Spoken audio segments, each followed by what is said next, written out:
Welcome back, everyone, to OpenLine. Glad you're with us. We're talking about homelessness in Nashville. We have with us Edward Kehoe, Cate. Both are with Open Table Nashville.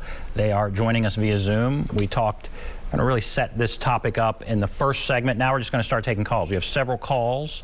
Let's go to Evelyn. Hello, Evelyn. Yes. Hi. Good evening. Go right ahead. Yes.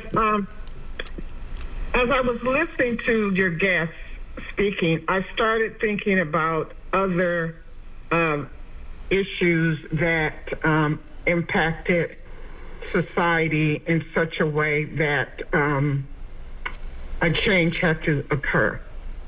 And it occurred to me that one of the things that I think needs to happen with this issue of homelessness is the issue must be raised to a higher level. I think, and I can see that these gentlemen are working hard to bring a change, a positive change for people on the streets. But I would suggest that you raise the issue to a higher level. You might want to start to unite with other homeless advocates across the country, and you want to get some people involved with big names, and you want to bring some pressure on people like the governor, and you want to bring pressure on the many millionaires who live in this state. There shouldn't be any homeless people in this state because there's too many wealthy people in this state. Those people who have those honky-tonks down there in Broadway, they are very wealthy. Now, I would go to them and ask each one of them for $1 million. And if they refuse, I would have a campaign to embarrass them. All right, let's talk about tactics. All right, Evelyn, is that, do you want to wrap it up, or can we talk about tactics? Do you have one other thing you want to add? Let me just say that this issue, like other major issues, like say civil rights, et cetera, is not going to go away until you raise the bar to a high national, maybe even an international level. Thank you. Evelyn, thank you. I don't know that if everybody down there gave $1 million that it would solve the problem, but she's talking about taking things to even a higher level. And I'll say broadly talking about tactics. Chase, what are your thoughts on what she had to say and explain kind of what you're doing now?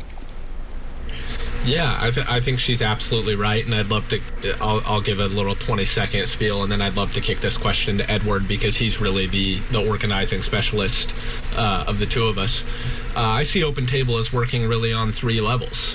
There's resource coordination, which is a lot of what I do, which means people call in one time, they need some help with groceries, they need a tent, they need supplies, and I make those things happen. And then there's the second level, which is housing navigation, which is a little bit of a longer term relationship with a housing navigator who's trying to get you into housing. And then the third level is advocacy, which is something that we've been trying to do a lot more of in the last year, where we engage on those legal levels and with people around the state and around the country. And so I'll let Edward talk a little bit more about tactics, but just to kind of break down the different areas in which we do work there. Edward, she's saying put more pressure is essentially what she's saying. What are you doing, and is there a thought about changing what you're doing? At Open Table, there's a few things that we believe, and a couple of them are things related to power always needs to come, and it is at its purest and most powerful form when it comes from the bottom going upwards. It's very important for us that we empower people who are experiencing this problem the most and bring them to the table to make it an open table for people who are demonstrating power against other people, and to show them that we are a united front that can properly tackle this issue together. I think when you say bring it to a higher level, I love that. At Open Table, we absolutely believe that if some of us are free here in Nashville, if we all have like some amazing type of universal housing somehow for everyone here in Nashville, if our friends in Knoxville and Memphis and Chattanooga and Clarksville don't have that, we're not all free. We're not. We can't express freedom on a one-way street. It has to be everywhere. And I think you're absolutely right when we talk about bringing it to the state and to the governor. Unfortunately, right now, we do have legislators who are actively seeking to attack camps, create legislation that will make flying a sign, some of the few ways that our friends are able to actually make money and survive on the streets, illegal. And that's something that we have to address, that Open Table has already addressed and has already won on, but that's a survival tactic. Do you have the political clout when you are talking about, people that have lots of money? Those experiencing homelessness do not have lots of money. Do you feel like you have the clout to fight back in some of those, against some of those things that are happening in the political world? Yeah, absolutely. So there are friends of Open Table who are business owners who do have extensive bank accounts, who are friends of Open Table and who are friends of our friends on the streets, who do have a participation role in trying to make this housing situation better. However, again, I do want to stress that at Open Table, we do genuinely believe in making this a community effort, that there are people with power who have money, but by spreading this message, by interacting with people on this call, we hope to make this a larger issue, and with higher numbers, we will have that money, we have that power to actually properly impact this. Let's go to Reverend. I really appreciate your question. Thank you. Let's go to Reverend Fuzz. Hello, Reverend Fuzz. Hello.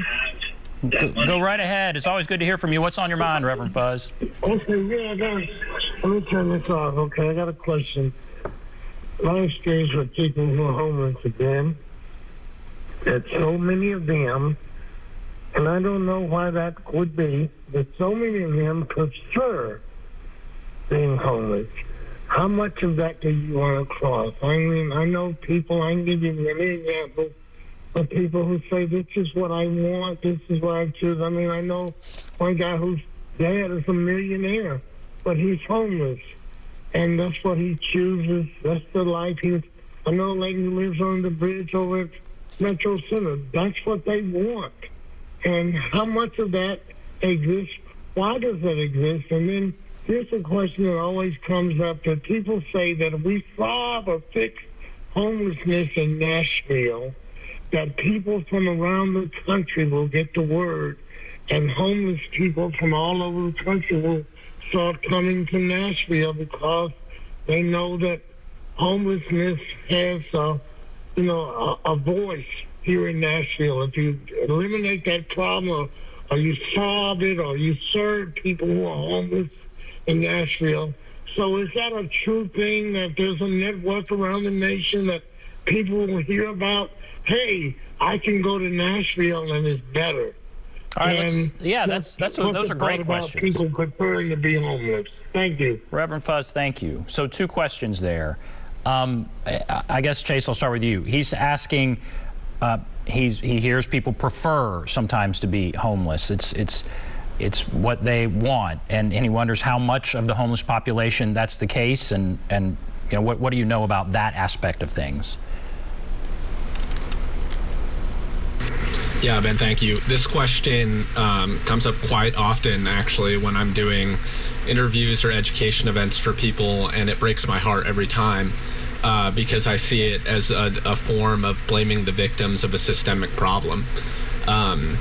We would love to say that people who are experiencing homelessness have chosen that life and that there's nothing wrong with our system, because that's the easy way to continue doing things the way we're doing them. But we see that even our highest levels of government are telling us that that's not the case, that there are people dying on the streets every day, that Section 8 housing wait lists can be 2+ years long, that if you fit into certain categories of people, that might be futile to even apply for affordable housing. And so I think that there's always kind of this desire to take the road of least resistance and say that it's what people want. They've chosen this. And in reality, that's never the case. being homeless is traumatizing. It's in fact, it's deadly. We've seen 152 people die on the streets so far this year, and every day that number continues to creep up. And people don't voluntarily choose to live in a situation in which their needs are not met. And so for people who hold that point of view, I always just encourage them to open their hearts a bit and recognize that people want to be safe and to have their needs fulfilled. And to the second part of the question about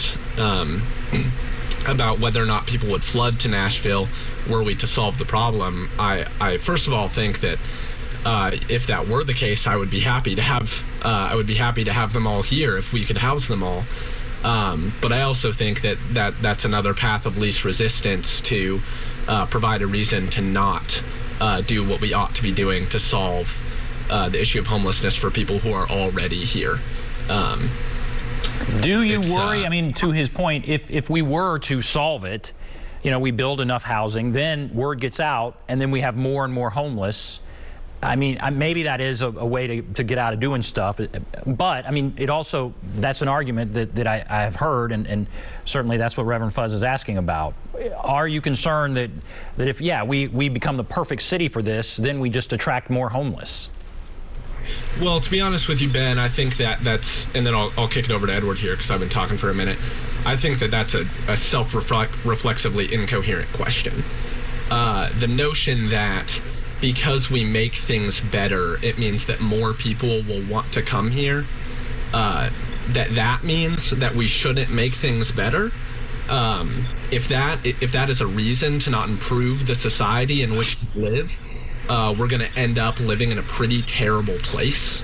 But as our first caller pointed out, Nashville has the resources to do things about homelessness. It has a lack of affordable housing, and the focus right now should be on increasing affordable housing and allocating resources appropriately. Okay. All right, we have to take a break. Edward, you can maybe chime in when we come back. We also have a ton of calls. So we'll take a break, come back, take more calls right after this.